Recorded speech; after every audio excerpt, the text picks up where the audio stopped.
আসসালামু আলাইকুম ওয়া রাহমাতুল্লাহি ওয়া বারাকাতু। হযরত ইব্রাহিম ইবনে আদহাম রহমতুল্লাহি আলাইহি তিনি একজন সুফি সাধক ব্যক্তি ছিলেন। ক্ষমতা এবং সম্পদে প্রভাবশালী হওয়া সত্ত্বেও তিনি স্বাভাবিক জীবন যাপন করেছেন। নিরহংকার জীবনে তিনি গুনাহমুক্ত জীবনের প্রতি বেশি আকৃষ্ট ছিলেন। তার 5টি উপদেশ যে কাউকে গুনাহ থেকে বিরত থাকতে অনুপ্রেরণা যোগাবে। প্রিয় দর্শক, সেই 5টি বিষয় কি আজকের ভিডিওটিতে আমরা জানব। সম্পূর্ণ ভিডিওটি দেখার অনুরোধ রইল।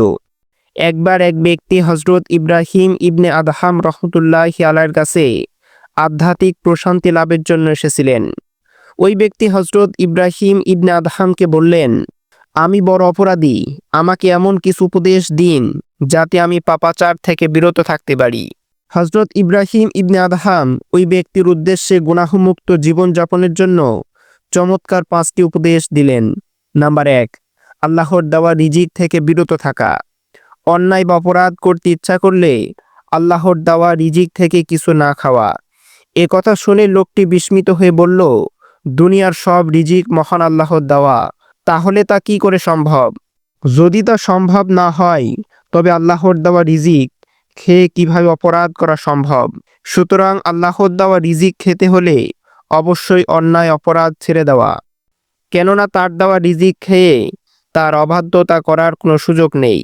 নাম্বার 2, আল্লাহর জমিন থেকে বের হয়ে যাওয়া। যদি পাপ করতে হয় তবে আল্লাহর জমিন থেকে বের হয়ে গিয়ে পাপ করা।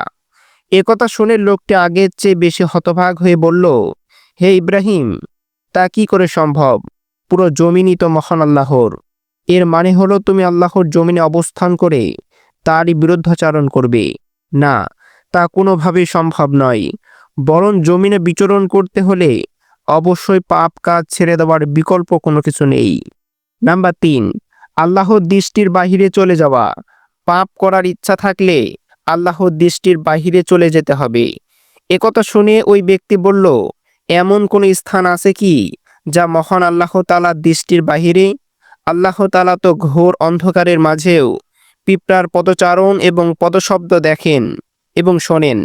যদি আল্লাহর দৃষ্টির বাহিরে যাওয়ার সুযোগ না থাকতো তবে গুনাহ বা অন্যায় ছেড়ে দেওয়া ছাড়া কোনো উপায় নেই।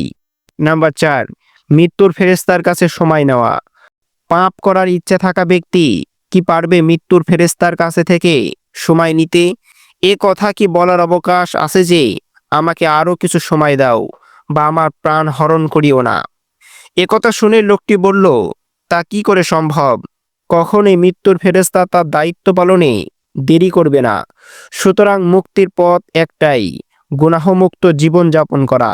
কারণ মৃত্যুর ফেরেশতা সব সময় প্রাণ নিতে প্রস্তুত। যে কোনো সময় হতে পারে মৃত্যু, তাই গুনাহের কাজ ছেড়ে দেওয়াই শ্রেয়। নাম্বার 5, জাহান্নামের দায়িত্ব থাকা ফেরেশতা থেকে মুক্তি চাওয়া। গুনাহমুক্ত জীবন লাভের পরামর্শ চাওয়া ব্যক্তি সর্বশেষ পরামর্শ শোনামাত্র কেঁদে উঠলেন আর বললেন, তা কি করে সম্ভব? জাহান্নামের দায়িত্বশীল ফেরেশতা কি সাজা থেকে মুক্তি দেবে? এবার হযরত ইব্রাহিম ইবনে আদহামের কাছে পরামর্শ চাওয়া ব্যক্তি বলতে লাগলেন, হে ইব্রাহিম, থামো, যথেষ্ট হয়েছে। গুনাহমুক্ত জীবন লাভে পাপাচার থেকে বিরত থাকতে এই 5টি উপদেশ যথেষ্ট।